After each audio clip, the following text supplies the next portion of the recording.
아브라함이 하나님의 말씀을 듣고 내려간 가나안 땅은 갈대아에 있을 때보다도 넉넉한 삶을 유지할 만한 그런 좋은 환경이 아니었습니다. 갈대아에 있어서 아브라함은 부유하게 살았습니다.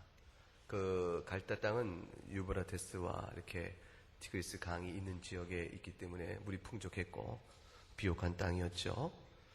그 초생딸 모양이 된 그 땅은 비옥한 땅이기 때문에 제국이 서고 또 제국이 서고 계속 왕권이 왕성해졌던 그런 땅이었습니다. 그 땅에서 하나님 부르심을 받고 아브라함이 하나님 지시한 땅으로 갑니다. 갈 곳을 알지 못한 채 갔다고 되어 있는데, 그러나 하나님이 약속을 하셨죠. 네가 내가 지시할 땅으로 가라. 그럼 너희가 그곳에서 네가 복의 근원이 될 것이요, 너희 후손이 너희 민족이 창대하게 될 것이고 이름이 크게 될 것이고, 이렇게 쭉 복을 주시니까 분명히 하나님의 그 복에 대한 소망과 기대를 갖고 왔을 겁니다. 그런데 오늘 12장에서 그 같은 내용 가운데서 첫 번째 드러난 사건은 무엇이냐면 시험입니다. 가나안에 하나님께서 기근을 보냅니다. 사실 가나안 땅에 하나님께서 얼마든지 비옥한 상태로 만들 수가 있거든요. 본래 가나안 땅은 그 자체가 물이 넉넉한 곳이 아닙니다. 하늘에서 비가 풍족히 내리면 살만한 곳이고 비가 안 내리면 살기 어려운 곳입니다. 천수답으로 풍년을 기약해야 되는 땅이었어요. 그렇기 때문에 하늘에 비가 내려야 풍년이 되는 땅인데, 하나님이 그 땅을 젖과 꿀이 흐르는 땅을 너에게 주겠다고 약속하실 때는 풍족한 비를, 천지를 다스리는 주님이 주권으로 약속하고 계신 것이거든요. 그 땅의 상태를 보고 이 땅이 좋겠다 싶어 갈 땅이 아니고 하나님 약속 보고 가야 될 땅입니다. 그런데 이제 아브라함이 과연 그 말씀을 믿고 갑니다. 그러나 알지 못한 땅이었고 미지의 세계죠. 갔는데 하나님이 왜 그런지 모르지만 상당한 기근을 그곳에 베푸십니다. 10절에 보게 되면 이렇게 되어 있어요. 그 땅에 기근이 들었으므로 아브라함이 애굽에 거류하려고 그리로 내려갔으니 이는 그 땅에 기근이 어느 정도였습니까? 심히 들었다. 아브라함의 재산은 목축업이죠. 수많은 소떼와 양떼를 끌고 그걸 먹이면서 사는 일이었는데, 물이 없으니 유목생활 하던 아브라함에게 고통이 이만저만 아닙니다. 여러분은 어떻게 하시겠습니까? 여러분이 아브라함 입장이면 살아야 되지 않겠습니까? 그럼 어디로 가야 되죠? 물이 있는 곳으로 가야 되죠. 그 소문을 듣자 하니 애굽에는 좀 살만하다, 이런 얘기를 듣습니다. 그래서 그들이 살 길을 찾아 애굽으로 갑니다. 생존을 도모하기 위해서 애굽으로 가긴 가야 하겠는데 근심이 한 가지 생깁니다. 그것은 방금 읽은 것처럼 사라가 자기 아내인 것을 애굽인이 알면 틀림없이 자기 생명을 해칠 거라고 생각이 든 겁니다. 왜 그렇죠? 사라가 보통 예쁜 게 아니거든요. 그러니까 이게 걱정이 탁 든 거죠. 여러분 생각 어떻습니까? 사라가 정말 예뻤을 것 같습니까? 아브라함 보기에는 그렇겠죠. 아브라함 보기에는 자기 아내인데, 자기 아내 안 예쁜 남편이 어디 있습니까? 다 자기 아내는 더없이 이쁜 겁니다. 그렇게 이쁘고, 이리 봐도 이쁘고 뒤로 봐도 이쁘고 뒤태 옆태 다 이쁜 게 아내인데, 뭐 그러니까 그러지 않겠는가 이렇게 생각하겠지만 객관적으로도 아리답고 예뻤던 것이 사실인가 봐요. 그 15절에 보게 되면요, 15절에 보게 되면 이 사라에 대해서 이렇게 얘기하죠. 15절에 14절과 15절 보세요. 한번 읽어보세요. 아브라함이 애굽에 이르렀을 때에 애굽 사람들이 그 여인의 심히 아름다움을 보고 왔고, 그 다음에 그 여인을 바로의 궁으로 끌어들인지라. 어느 정도 객관성이 이제 입증이 되는 것이죠. 그러니까 과연 바로의 신하들이 봤더니 이야, 눈길이 자꾸 가는 겁니다. 그런데 칭찬했다고 돼 있죠. 이 칭찬은 그냥 조금 이쁜데 이렇게 말하는 정도 칭찬이 아니고, 이 칭찬하단 말에 그 히브리 원어를 보게 되면 하나님을 찬양하라, 그 네 글자로 뭐라고 그래요? 할렐루야잖아요. 할렐루야, 그죠? 여호와를 찬양하라, 할렐루야. 그거 똑같은 단어입니다. 그러니까 입이 마르고 칭송하여 너무나 아름다움을, 지극히 아름다움을 노래하며 찬양할 만한 그런 아름다움으로 그들 눈에 감동적으로 밀려왔던 것이죠. 도대체 사라가 얼마나 미모가 출중했으면 그랬을까 싶어요. 그런데 문제는 나이죠. 여러분도 다 젊은 시절에는 다 아름다우셨잖아요. 그죠? 그렇죠? 그래서 그렇게 지금까지 사신 거죠. 왕년에 한 미모 안 한 여자분이 어디 있습니까? 왕년에. 몇 살 때냐 문제지만, 3살 때 안 예쁜 사람이 없고, 2살 때 안 예쁜 사람이 없지요. 근데 그거를 조금 과장하면 20대에 이뻤다. 이렇게 얘기하는 거 아니겠어요? 근데 문제는 사라의 나이가 이때 몇 살쯤 되냐면, 보세요. 아브람과 사라의 나이가 몇 살 차이죠? 10살 차이입니다. 근데 12장 4절에 보게 되면, 아브라함이 하란을 떠났을 때 아브라함의 나이가 몇입니까? 75세입니다. 그러니까 남방으로 감으로써 애국으로 갔을 때 나이는 75세는 넘었겠죠? 그러니까 사라의 나이는 몇 살쯤 됐겠어요? 최소한 65세는 넘었겠죠? 근데 65세를 넘었는데 애국 사람들이 그 미모에 감동해서 찬양을 했다. 우리 가운데 누가 그 비슷하게 있을까요? 그러니까 상당히 어려운 얘기죠? 어려운 얘기인데, 이거 갖고 학자들이 연구를 했어요. 학자들이 왜 사라의 미모가 그렇게 애굽인에게 이 나이를 볼 때는 어려운 것 같은데 왜 그랬을까? 그럴 때 이제 한 가지 나온 답이 뭐였냐면, 궁금하죠? 답이 뭐냐면, 사라가 몇 세에 죽는지 아십니까? 127세에 죽습니다. 127세에 죽으니까 그 정도 나이에 죽으면, 우리는 보통 이제 몇 살 정도 하면 보통 사람이 호상이용하고 죽습니까? 70이요, 80이요, 강은 80을 하는데, 그래도 조금 더 살잖아요. 90쯤 잡아서. 90의 기준 잡고 120세하고 사이는 한 37년 차이 나니까, 37년 더디 늙는다 치고, 65세면 그 30대 미모는 유지했겠다. 이렇게 생각을 해보는 학자도 있습니다. 그 학문이 그걸 얘기하는 거예요. 학자가 이렇게. 그래서 상당히 미모는 있었겠다 하고 계산을 해본 사람이 있고, 어떤 분은 또 이렇게 얘기합니다. 그게 아니고, 그것도 있었겠지만, 이 애굽 사람들의 본래 피부 색깔은 갈색, 짙은 갈색 계통인데, 이 사례는 북에서 갈대아 지역에서 쭉 내려왔기 때문에 피부색이 하얀색에 가까웠을 것이라. 그래서 이국적인 미모, 그 특징이 드러났기 때문에 그들이 특별히 아름답다고 보지 않았겠는가. 이렇게도 또 한 의견도 있습니다. 여러분, 이 두 의견 중에 어느 걸 취하시겠어요? 근데 둘 다 잘 모르는 거죠. 모르는 건데, 정답은 뭐냐면, 어쨌건 예뻤다가 정답입니다. 그러니까, 하나님께서 사라에게 특별한 미모에 아마 은사란 말은 그렇고, 선물을 주신 게 아닌가, 이 정도 얘기할 수 있겠습니다. 아브라함이 사라를 몹시 이뻐하고 좋아했는데, 먹고 살자니 가나안 땅은 기근이 들고, 그래서 애굽은 내려갈 수밖에 없었던 것이라고 판단을 합니다. 아마 우리들도 일상생활을 해나가는데 어려움이 생기면, 그 생업이 어려움이 생기면 생업을 전환하거나 생업의 터를 바꾸거나 어떤 방법을 강구하지 않겠습니까? 아브라함도 이제 그렇게 했다고 생각할 수가 있죠. 그런데 아브라함이 애굽에 가만히 가니 틀림없이 애굽 사람들이 자기가 부부라고 생각하면 그 자기 아내를 빼앗기 위해서 자기를 죽일 것이라 예상이 되는 것입니다. 그런데 아브라함이 어떤 생각을 합니까? 이 문제를 어떻게 해결하겠어요? 여러분 같으면 어떻게 해결하겠습니까? 애굽에 가야 살겠는데 물이 없어서. 근데 가면 틀림없이 사라의 미모 때문에 그들이 아내를 빼앗으려고 자기를 해치려고 할 테니즉, 그러므로 이 문제를 어떻게 해결해야겠습니까? 아브라함이 죽으면 되겠습니까? 아브라함은 스스로 자기는 죽어서는 안 되는 사람이라고 생각을 했어요.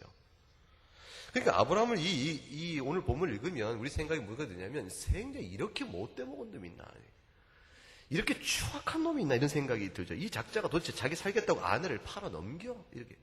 아브라함이 더 도무지 생각이 어려울 만큼 의문이 들죠. 그런데 그래서 아브라함을 이렇게 매우 나쁜 사람으로, 비정한 사람으로 이렇게 생각하는데, 그래 가만히 생각해 보면 아브라함이 쉽게 죽으면 안 되는 사람입니다. 왜 그렇습니까?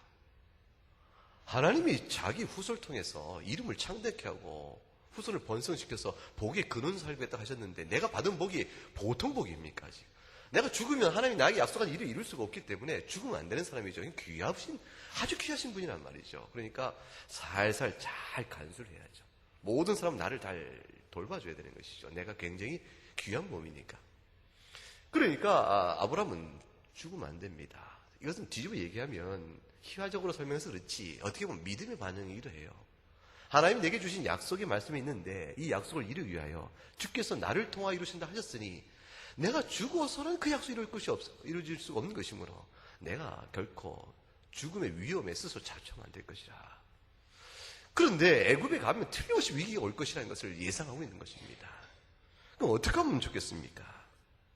아브라함이 그때 놀라운 꾀를 발견한 겁니다. 세상에 이렇게 좋은 생각이 있을 수 있겠나. 아브라함 머릿속에 버뜩 떠오른 생각 있죠?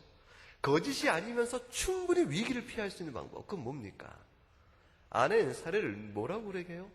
동생이라고, 누이 동생을 말하면 사실관계상 맞죠? 이복 동생이니까 누이 동생인데, 그러니까 사실관계상 거짓말도 아니면서도 아내인 관계는 감출 수 있으니 위기는 넘을 것이라. 이렇게 생각하고 꾀를 낸 겁니다. 그 꾀를 냈을 때는 상당히 흐뭇했을 것이에요. 굉장히 자기 머리에 대해서 내가 참 생각이 좀 꾀가 있다 했을지 모르겠습니다. 그런데 사태가 아브라함이 예상했던 상황으로 전개되지 않습니다. 걷잡을 수 없는 상태로 벌어지기 시작합니다. 어떤 일이 벌어집니까? 누이 동생이라고 했더니 자기한테 소와 양과 제사를 듬뿍 주고 사례를 데려가 버리는 겁니다. 아브라함이 그 생각하지 못했다면 글쎄 미련한 것이고, 그러나 그것은 차후에 어떻게 해볼 도리가 있겠다 싶어서 우선 아내라고 하면 죽을 것이 뻔하므로 죽지 않게 해서 우선 여기까지는 해보자 싶어 했던 일인지는 모르겠습니다. 그러나 그때 비로소 사례를 끌고 가는 그들 쳐다보면서 소 몇 마리 얻어 뭐 하겠습니까? 양 몇 마리 얻어 뭐 하겠습니까? 그때 가서 애굽 사람들에게 사례를 놔주시오. 아무리 몽도와 토구로 봐야 무슨 소용이 있겠습니까? 글쎄 이만한 걸 너희 줬으면 넉넉하게 재물을 줬으니 네 동생이라는데 왜 데려갔는데 무슨 말이 많은가? 아무리 그때 가서 울고 땅을 치고 매달려서 놓아주시오, 사를 놓아달라고 해봐야 무슨 소용이 있겠어요? 아무 소용없이 그저 당해야 될 수밖에 없는 어려움에 처하고 만 것이죠. 말해야 소용없고 곡을 내도 소용없고 스스로 자신의 꾀에 따라서 위기를 모면하려고 했는데 결국은 무엇이냐면 자기의 삶을 스스로 공경에 처해 넣을 수밖에 없는 참담한 인생의 고통이 눈앞에 나타나고 만 것입니다. 아내된 사례는 정숙성을 다 잃어버리고 아브라함은 아내를 보호하지도 못한 수치스러운 남편으로 남고 마는 이 절망의 상태요, 고통의 상태에서 어찌할 줄 모르는 그런 상황에 처하고 말게 되죠. 잠언 29장 25절에 보게 되면 이런 말씀이 나옵니다. 사람을 두려워하면 올무에 걸리게 되거니와 여호와를 의지하는 자는 안전하리라. 아브라함이 깨달았을 말은 바로 이 말씀이었습니다. 이 모든 상황은 하나님께서 섭리 가운데 주고 있는 내용인데 이 말씀을 읽는 우리에게 하나님 무엇을 말씀할 거며 이 일을 겪은 아브라함에게 하나님 도대체 무엇을 말씀하고 있는 것 같으세요? 결국 이건 우리 시작 끝을 다 압니다. 우리는 이야기를 통해서 사라는 몸 하나, 손끝 하나 다치지 않은 채 상처와 상함을 받지 않은 채 그대로 풀려나게 되어집니다. 왜냐하면 17절에 우리가 보듯이 하나님께서 아브라함의 아내 사레의 일로 바로와 그의 집에 큰 재앙을 내림으로 바로가 어쩌지를 못하고 결국 사례를 내어주게 되어집니다. 그러므로 인해서 하나님이 보호하심으로 인해서 이 어려운 공경을 아브라함은 비로소 탈출할 수가 있게 되어집니다. 그것이 오늘 본문 속에 나와 있는 전체 내용의 요지입니다. 이 사건을 통해서 아브라함이 깨닫는 교훈이 도대체 무엇이고 우리가 읽어서 얻어야 될 교훈은 도대체 무엇이겠습니까? 이 본문을 읽다 보면 이상한 게 하나 있죠. 즉 9절까지 말씀을 쭉 보게 되면 12장 1절부터 9절까지는 굉장히 밝아요. 굉장히 좋습니다. 1절부터 3절까지는 하나님이 복주심의 이름이 나옵니다. 큰 민족 이루고 내 이름이 창대케 될 것이요 복의 근원이 될 것이다. 이 어마어마한 복을 받고 그 이후로 마침내 모든 소유 얻은 사람, 큰 부자죠. 상당한 세력을 끌고 아브라함이 이제 가나안 땅에 이르러 제단을 쌓고 여호와의 이름을 불렀다. 굉장히 아름다운 모습으로 그려져 있는데, 근데 10절에 가게 되면 10절부터 마지막 우리 20절까지 있는 동안에 단 한 번이라도 여호와의 이름이 아브라함과 관계 속에서 나타나지를 않습니다. 결국 이 문제를 통해서 우리가 보고 있는 것은 적어도 아브라함이 땅의 기근이 들므로 애굽으로 생존을 도모로 가는 걸음을 갔는데, 사람 생각이 어쩔 수 없는 것이요, 핑계할 만한 일이죠. 우린 늘 안 그러겠습니까? 생각이 어려우면 옮겨가야 하는 것이죠. 그런데 적어도 가나안 땅을 떠나 애굽으로 갈 때는 아브라함에게 기대되어지는 한 가지가 있는데, 그것이 여기는 안 기록되어 있어요. 기록이 빠진 것이 아니고 기록하지 않음으로 인해서 아브라함에게 있어서 우리가 보아야 될 중요한 교훈을 보고자 하는 겁니다. 그것이 무엇입니까? 하나님께 엎드려 그 뜻을 물어 기도하지 않았다는 사실이죠. 하나님, 이 땅이 살 길이 없습니다. 주께서 약속의 땅이요, 이 땅에서 저희 이름을 창대케 하고 그 후손을 별처럼 많게 하겠다 하셨는데, 그런데 이 땅에 와보니 저 하나 생존도 견디기 어려울 만큼 기근이 계속되고 있으니 하나님, 이 땅에서 제가 어찌 해야 되겠습니까? 주께서 이 땅으로 저를 내모으심으로 인해서 이런 상황을 맞게 하신 것은 하늘과 땅을 다스린 주께서 어떤 뜻과 목적으로 이 상황을 저에게 주신 것입니까? 주 앞에 물어야죠. 묻고 하나님 뜻에 따라서 어찌 될 것인가를 분별해야죠. 주께서 아브라함에게 나타나 복의 근원이 될 것이라는 말씀은 그 하나님이 그때에 제사를 드려 기도할 때 침묵할 리가 없은즉, 나를 이 땅에 보내신 하나님께서, 내게 이 믿음을 주신 하나님께서 나로 하여금 신자 되게 하셨는데, 내가 예수 믿는 사람이요, 예수를 내 안에 품고 사는 사람인데, 내가 그리스도의 마음에 영생을 노래하며 사는 사람인데, 이 신앙 안에서 내 삶이 황폐해지고 공공해지고 이 믿음 때문에 어려움 닥치면 하나님께 기도해야죠. 주께서 내게 주신 삶이 이거 하나인데 내가 이 땅에서 시근이 심히 들어 견디기 어렵나이다. 주, 제가 어찌 하여야 되겠나이까? 아브라함에게 그 신앙의 반응이 없었습니다. 아브라함은 임의로 생각하신 것이죠. 자기 재간과 꾀에 따라서 살 길을 찾아간 것입니다. 믿는 사람의 살 길은 주께 묻는 데 있습니다. 사람을 두려워하여 올무에 걸리게 되거니와 여호와를 의지하면 안전하다 했습니다. 하나님 뜻을 분별하여 물었어야 되죠. 아브라함이 그것이 없었습니다. 애굽에 가까이 가니 걱정이 되는 겁니다. 그 걱정된 상황 속에서 결국 꾀를 내서 그와 같이 일을 했는데, 아브라함에게 지금 무엇이 안 나타나죠? 상황을 놓고 주 앞에 물어야죠. 하나님, 주께서 이곳으로 애굽으로 일시 몸을 피하라 하시는 뜻이면 애굽에서 저희를 마땅히 살릴 줄 제가 믿나이다. 이 상황이 이러이러한 문제가 있어 심히 두려운데 제가 이 문제를 어찌 바라보고 어떻게 해석하여 주 앞에서 약속을 이루실 것을 바라보며 나가야겠습니까? 아브라함이 사실 저 뒤에 가서 비로소 우리가 아는 것처럼 이삭을 제물로 바치려고 할 때 아브라함이 이삭을 죽이려고 합니다. 그는 흉내 내는 것이 아니고 실제 죽이려 했습니다. 이 사실을 놓고 히브리서 11장에서 뭐라고 얘기합니까? 아브라함의 믿음을 굉장히 칭찬하죠. 로마서 4장에서 그것을 기억합니다. 그래서 뭐라고 하냐면, 과연 저가 죽은 자 가운데서 자식을 죽은 자와 방불한 사라의 태에서 생명을 주신 분이시므로 그가 죽어도 살릴 줄 알고 주의 말씀에 순종했다고 되어 있습니다. 아브라함은 이제 이 지금의 아브라함과 전혀 다른 사람으로 바뀐 것이죠. 즉 창세기 12장의 이 아브라함의 모습과 창세기 22장의 이삭을 제물로 바치는 사건 속의 아브라함은 하늘과 땅 차이의 변화의 간격을 볼 수가 있습니다.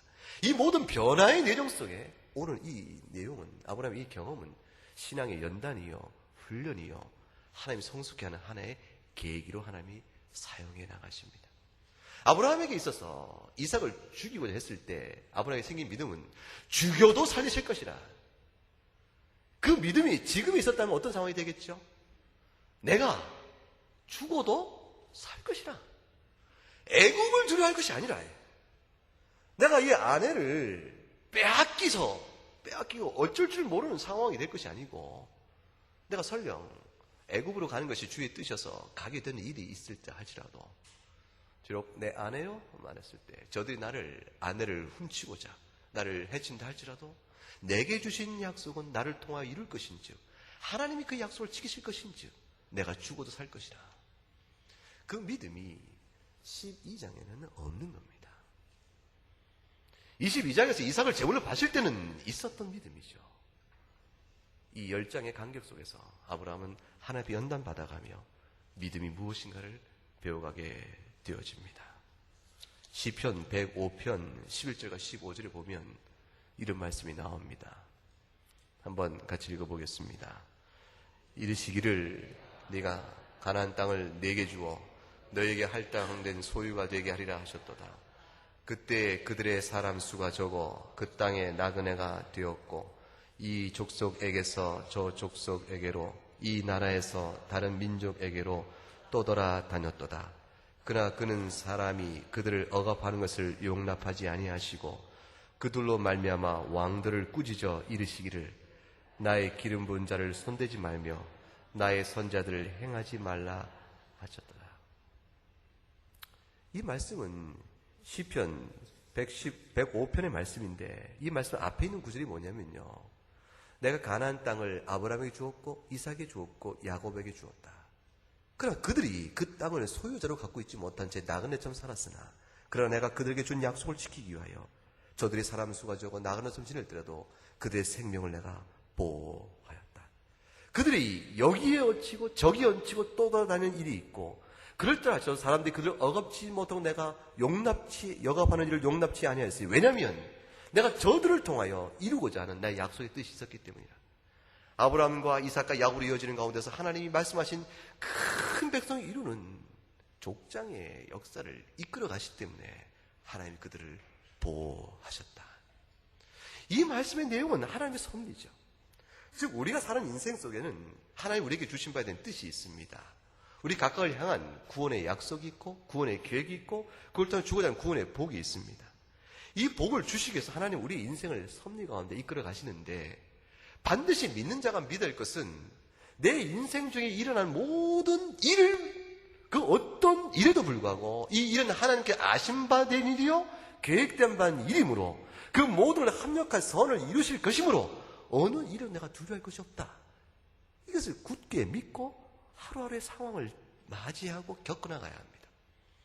여러분의 가정의 삶이 어떻든 내가 태어났을 때 내가 부모로부터 받은 것이 없다 할지라도 부모님이 받은 상처가 크다 할지라도 내가 남편을 만났으면 남편한테 행복한 평안과 위로를 못 받고 부부의 정을 못 나누고 있다 할지라도 자식이 내 안에 기대만큼 내 모든 사랑과 정성에 불구하고 나에게 깊은 상처와 아픔으로 다가온다 할지라도 생업이 하나님께 내 많고 여의치 되지 않은 어떤 상황이라 할지라도 그 어떤 상황, 이 모든 인생이 겪는 일들은 아브라함에게 겪게 하신 것처럼 하나님의 섭리가 있는 것이죠.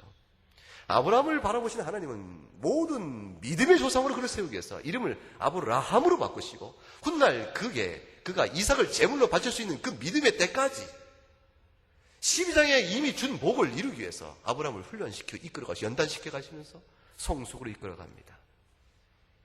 그 성숙의 인생을 이끌어가는 하나님의 섭리 가운데서 아브라함은 지금 기근을 겪은 것이요 애고로 내려간 것이요 위기를 당한 것이요 구원의 손길을 맛보게 되어집니다. 우리 인생도 하나님 안에서 마찬가지라. 우리 인생도 마찬가지라. 시편 34편 19절 보게 되면 의인은 고난이 많으나 여호와께서 그 모든 고난에서 건지시는도다 되어 있습니다. 의인은 예수 그리스도 안에 있는 사람이라 의인입니다. 예수 그리스도 안에서 사는 자에게 인생의 눈물과 슬픔과 고난이 많겠지만 그런 일이 있다 할지라도 여호와께서 그 모든 걸 우리를 반드시 건지실 것을 약속하십니다. 데살로니가 후서 3장 3절에 가게 되면 같이 읽어볼까요?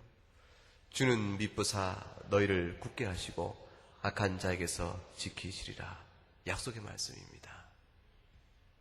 우리 인생은 이렇게 약속받고 있습니다.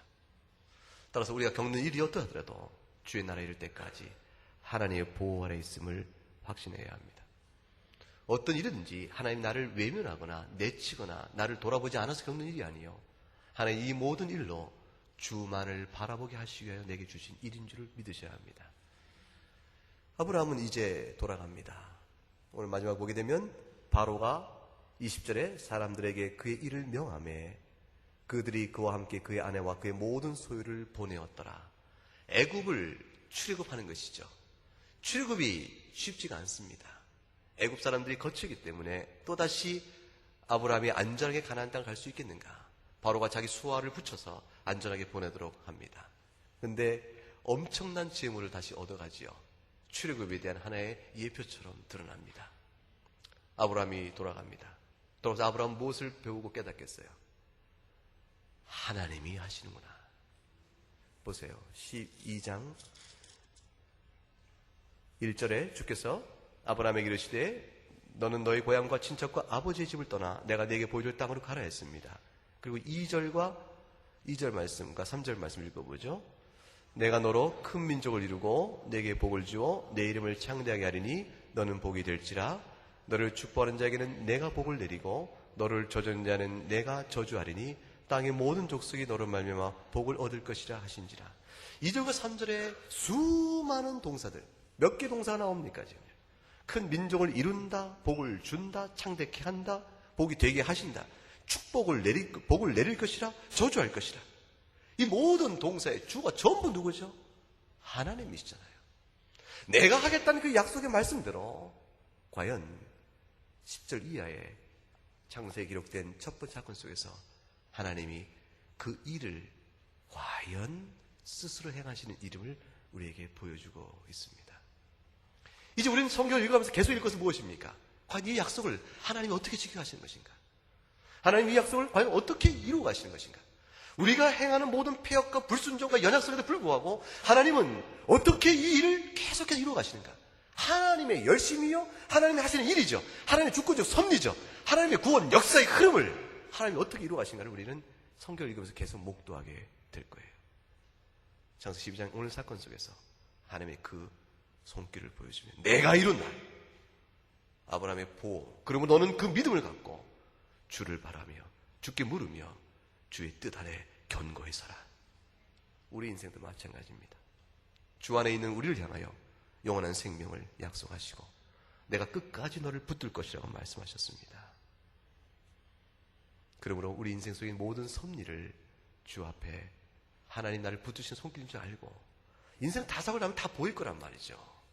여기 천국 가면 다 보이는 거예요. 내가 살아온 인생을 뒤돌아보게 되어지면 하나님이 어떤 뜻과 나를 오늘의 나를 만들기 위해서 이 믿음 안에서 나를 성장시키기 위하여 하나님께 가까이 가기 위해서 그리스도 장사한 분량에 이르기까지 내 인생을 어떻게 하나님 계획 가운데 이끌어 오셨는가? 억울한 일이 있을까요? 좀 속상한 일이 있겠어요? 하나님 이왕이면 저런 인생을 나를 만드시지. 저런 인생이 더 좋을 텐데 여러분 주변에 있는 모든 사람들의 인생을 바라보면서 그 중에 하나를 골라서 여러분 마음에 제일 드는 걸 골라서 하나님 왜 이렇게 안 해줍니까? 여러분 하나님께 물을 수 있겠습니까? 그럴 수 없지요.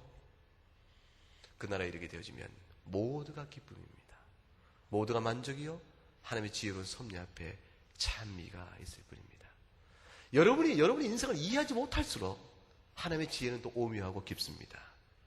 따라서 여러분이 그날에 이르게 되어지면 여러분이 이해하지 못할수록 여러분이 힘들어할수록 하나님의 여러분을 향한 인생의 그 깊은 뜻은 더욱더 그날에 가게 되면 확인하게 할 것이요 더 깊이 알게 될 것이요 그 오면한 이치 때문에 주를 향한 더 찬송이 클 것입니다.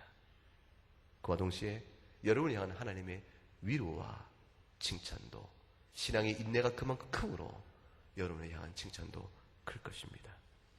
평생 몸이 연약해서 질병 가운데서 한 사람도 하나님의 불평을 할 만하지요.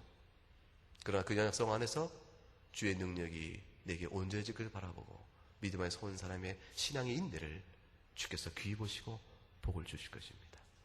그리고 우리는 알 것입니다. 그 인내도 내 힘이 아니요 사실 주께 사랑하셔서 내게 주신 것인데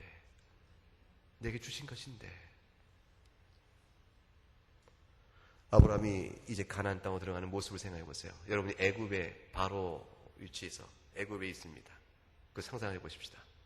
이제 아브라함이 가소를 다 데리고 출애굽해서 가나안 땅 들어갑니다. 그 미니 시리즈 마지막 장면처럼 어떤 장면 보입니까? 이제 12장 1단락이 쫙 끝나는 거죠.